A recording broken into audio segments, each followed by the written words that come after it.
싶은 말씀. 출애굽기 23장 1절부터 19절입니다. 7절 한 절 읽겠습니다. 거짓 일을 멀리하며 무죄한 자와 의로운 자를 죽이지 말라. 나는 악인을 의롭다 하지 아니하겠노라. 출애굽기 22장에서는 사회 속에서 일어나는 문제 속에 배상법과 소외된 자들의 대변자가 되어주시는 하나님에 대해 살펴봤습니다. 오늘 본문은 하나님의 공의로움과 세 가지 절기에 대해 나누고 있습니다. 우리들은 매번 구약의 절기와 율법을 대할 때마다 낯설 때가 많습니다. 그 이유는 지금은 그 절기들을, 그 율법들을 지키지 않기 때문입니다. 하지만 예수님께서는 그 율법들과 그 절기들을 하나로 묶으셨습니다. 그것이 무엇인지 오늘 본문을 통해 함께 살펴보는 시간 되시길 바랍니다. 오늘 본문은 크게 두 부분으로 나눌 수 있습니다. 첫 번째는 공정한 재판과 두 번째는 세 가지 중요한 절기에 대해 설명하십니다. 첫 번째 부분은 1절부터 13절까지 공정한 재판에 대해 네 가지로 말씀하십니다. 우선 첫 번째는 1절서부터 3절에 증인의 역할에 대해서 말하게 되는데요. 거짓된 이야기나 위증이나 다수들을 따라가는 악한 결정들, 그런 증언들이 있어서는 안 됨을 강하게 말씀하고 계십니다. 그리고 3절에 보시면 가난한 자의 송사, 재판이라고 해서 편벽되이 두둔하지 말라. 즉 가난하다라고 해서 그들에게 혜택이 될 수 없음을 말씀하십니다. 이것은 하나님의 공의로움을 강조하는 것이지 가난한 자들의 편을 들라는 것이 아님을 말하고 있습니다. 우리는 기억해야 합니다. 가난한 자도 항상 옳은 것은 아니고 부자라고 해서 항상 옳은 것은 아닙니다. 이것은 우리 모두가 다 죄에서 자유롭지 못함을 말하고 있는 것입니다. 그리고 두 번째 부분은 원수라 할지라도 도와야 함을 말하고 있습니다. 4절과 5절입니다. 원수의 가축이 도움을 필요할 때 도와주어야 할 것을 말씀합니다. 4절에서는 원수의 가축이 길 잃은 것을 보거든 그 가축을 그 주인에게 가져다 줄 것을 명령하십니다. 그리고 5절에서는 너를 미워하는 자의 나귀가 짐을 싣고 쓰러져 있거든 그것을 내버려 두지 말고 그를 도와 그 나귀를 세워줄 것을 명령하십니다. 이것은 원수라 할지라도 도와주어야 함을 강조하고 계십니다. 로마서 5장 10절에서는 곧 우리가 원수 되었을 때에 하나님과 반대되는 삶을 살고 있을 때에 그의 아들의 죽으심으로 말미암아 하나님과 화목하게 되었은즉 화목하게 된 자로서는 더욱 그의 살아나심으로 말미암아 구원을 받을 것이다 라고 말씀을 하십니다. 이것은 예수님의 죽으심으로 인하여 우리가 하나님과 화목하게 되었다라는 것을 말하고 있습니다. 이 두 번째 명령에 가려진 하나님의 마음은 우리가 예수님의 죽음으로 하나님 아버지와 화목하게 된 것처럼 우리들 인간 사회에서도 원수가 있다 할지라도 그들과의 관계 회복이 있어야 함을 말씀하고 있는 것입니다. 그것이 방향이 되어야 함을 말하고 있는 것입니다.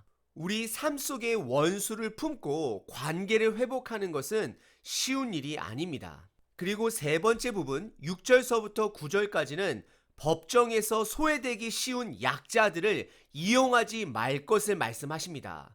그래서 6절의 시작이 너는 가난한 자의 송사라고 정의를 굽게 여기지 말며 라고 말씀하십니다.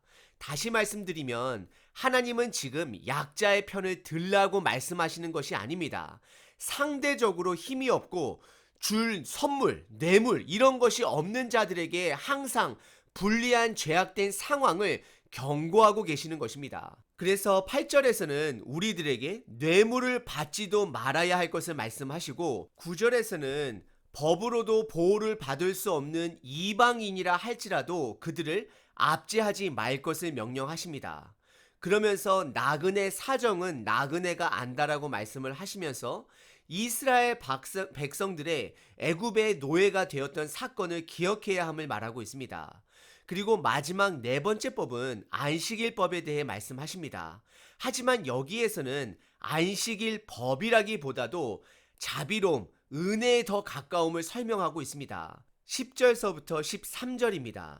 10절에서는 6년 해 동안 땅에 농사를 지어 소산을 거두었지만 7년째 되는 해는 그 땅을 쉬게 하라 명령하십니다. 그 이유는 11절에 백성의 가난한 자들이 땅이 없어 열매나 곡물을 거둘 수 없는 자들이 그 해에는 쉬는 땅을 통해 자연적으로 열리는 열매를 통해 거두게 하십니다.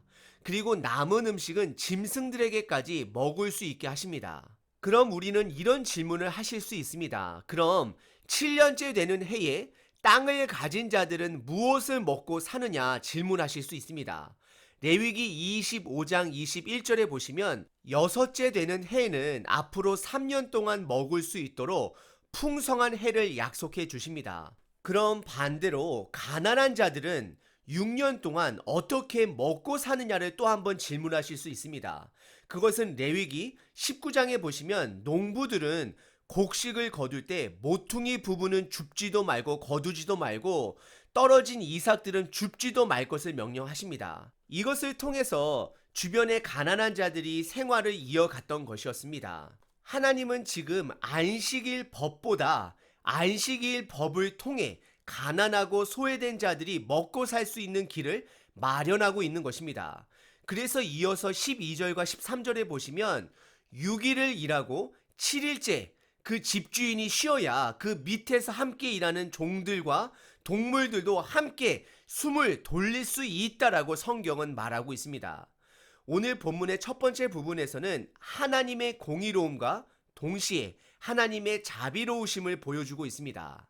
그리고 오늘 본문의 두 번째 부분은 14절서부터 19절까지 이스라엘의 세 가지 중요한 절기를 지킬 것을 명령하십니다.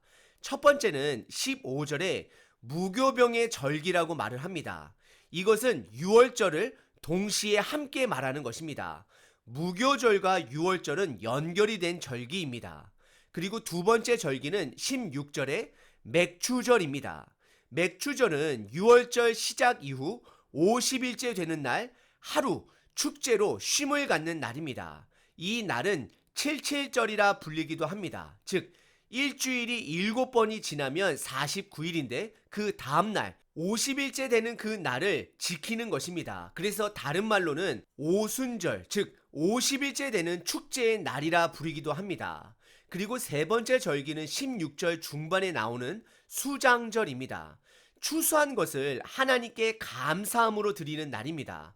그래서 초막절이라 부르기도 합니다. 이 세 가지 절기는 농경 달력으로 비춰볼 수도 있고 하나님의 구원 사건으로도 비춰보실 수 있습니다. 우선 먼저 농경 달력으로 비춰보자면 첫 번째 절기 무교절은 3, 4월의 봄으로서 보리를 수확하는 시점이고 두 번째 절기 맥추절 즉 오순절은 포도 및 과일을 재배가 시작되는 달입니다. 그리고 세 번째 절기 초막절로 불리는 수장절은 9월서부터 10월로서 가을의 마지막으로 모든 과일과 곡물들을 거두는 마지막 시기인 것입니다. 하지만 이것을 하나님의 구원 사건으로 본다면 첫 번째 무교절은 이스라엘 백성들이 하나님의 은혜로 애굽에서 탈출할 수 있었던 그 사건을 기억하는 날입니다. 어린 양을 죽여 피를 집 문장 문설주에 뿌려 첫 장자의 죽음을 면했던 사건을 기억하는 날입니다. 그리고 효소가 들어가지 않은 맛없는 빵을 급하게 먹으며 애굽에서 나온 사건을 기억하는 날인 것입니다. 그리고 신약으로 넘어와 하나님께서는 어린 양 되신 예수님의 죽음을 통해 문지방이 아닌 나무 십자가에 달려 죽게 하셨습니다. 그리고 우리들을 그분을 통하여 구원하셨습니다. 그리고 두 번째 맥추절이라 불리는 오순절은 하나님의 공급하심을 기억해야 합니다. 이날은 사도행전 성령님의 공식적으로 이 땅에 오신 사건을 말씀하십니다. 이제는 성령님을 통해 모든 이방인들에게 복음이 선포되어졌다는 사건을 말하는 것입니다. 그래서 무교절에서는 거룩을 강조하기 위해 누룩이 들어간 빵을 먹지 않았습니다. 하지만 오순절 날에는 누룩이 들어간 풍성한 맛있는 빵을 먹으며 축제를 즐깁니다. 오순절 날에 누룩이 들어간 빵을 허락하신 것은 공식적으로 모든 이방 사람들에게도 복음이 시작되었다라는 것을 말하고 있습니다. 그리고 세 번째 수장절이라 부르는 초막절은 이스라엘 백성들이 사막에서 광야에서 40년 동안 하나님의 인도하심과 공급하심과 함께 하신 그 모든 것을 기억하는 날인 것입니다. 구름 기둥을 통해 뜨거운 태양을 막아주시고 불기둥을 통해 밤의 추움을 견디게 해주시고 아침마다 만나를 공급하여 주시고 물을 공급하여 주시고 광야에서 그들이 아프지 않도록 함께 하신 하나님의 보호하심과 인도하심을 명절 끝날 큰 날로서 그날을 기억하는 것입니다. 이 초막절은 두 번째 오시는 예수님의 재림을 통해 우리들이 비록 이 땅에서 고생은 있었을지라도 예수님의 은혜를 기억하는 날이 될 것을 말씀하는 것입니다. 그리고 18절과 19절에 하지 말아야 할 금기사항 세 가지를 명령하십니다. 첫 번째는 제물의 피를 유교병과 함께 드리지 말 것을 명령하시고 제물의 기름을 아침까지 남겨두지 말 것, 그리고 염소의 새끼를 어미의 젖으로 삼지 말 것, 즉 고기를 유제품과 섞지 말 것을 명령하십니다. 이 세 가지를 그냥 간단하게 설명드리자면 거룩과 순종을 하나님께서 요구하고 있는 것입니다. 오늘 본문은 하나님의 공의로우심과 그리고 안식년과 안식을 통해 소외된 자들을 돌보시는 하나님의 사랑, 그리고 세 가지 절기를 통해 하나님의 구원 이야기를 살펴봤습니다. 예수님은 이 모든 것을 한 번에 이루신 분이십니다. 예수님은 하나님의 공의로움을 우리 대신 십자가 위에서 죽어주심으로 대신 희생양이 되어 주셨습니다. 그리고 예수님은 이 땅에서 소외된 자들을 직접 찾아가 만나 주시고 그들에게 이 땅에서 필요함 또한 제공해 주셨고 더 나아가 복음까지 선포해 주셨습니다. 그리고 유월절과 오순절과 초막절 이 세 절기를 예수님께서 다 이루셨습니다. 유월절은 예수님의 삶, 누룩이 들어가지 않은 삶, 죄악이 없는 삶, 복음의 삶을 시작하신 것입니다. 그리고 두 번째 절기 오순절은 예수님이 부활의 첫 열매가 되어 우리들에게 성령님을 보내주신 사건을 말하고 있습니다. 그리고 초막절은 언젠가 다시 오실 재림하실 예수님을 통해 완성될 하나님의 나라에서 우리가 살게 될 때 이 땅에서의 하나님의 구원하심과 공급하심을 찬양하는 날이 오게 될 것을 말하고 있습니다. 예수님께서는 이 세 절기를 하나로 통합하신 분이십니다. 그리고 예수님께서는 실질적으로 우리들에게 한 가지 절기, 날짜에 맞춰지는 절기가 아니라 아무 때나 지킬 수 있는 절기를 주셨습니다. 그것은 바로 주의 만찬입니다. 우리는 떡과 포도주를 통하여 우리의 생명은 예수님의 죽음으로 얻어진 값진 희생이 있는 삶이라는 것을 기억하셔야 합니다. 그리고 이제는 동물들을 죽이는 제사가 아닌 살아있는 제사, 즉 나의 순종으로 하나님께 삶으로 드릴 수 있는 제사를 드려야 합니다.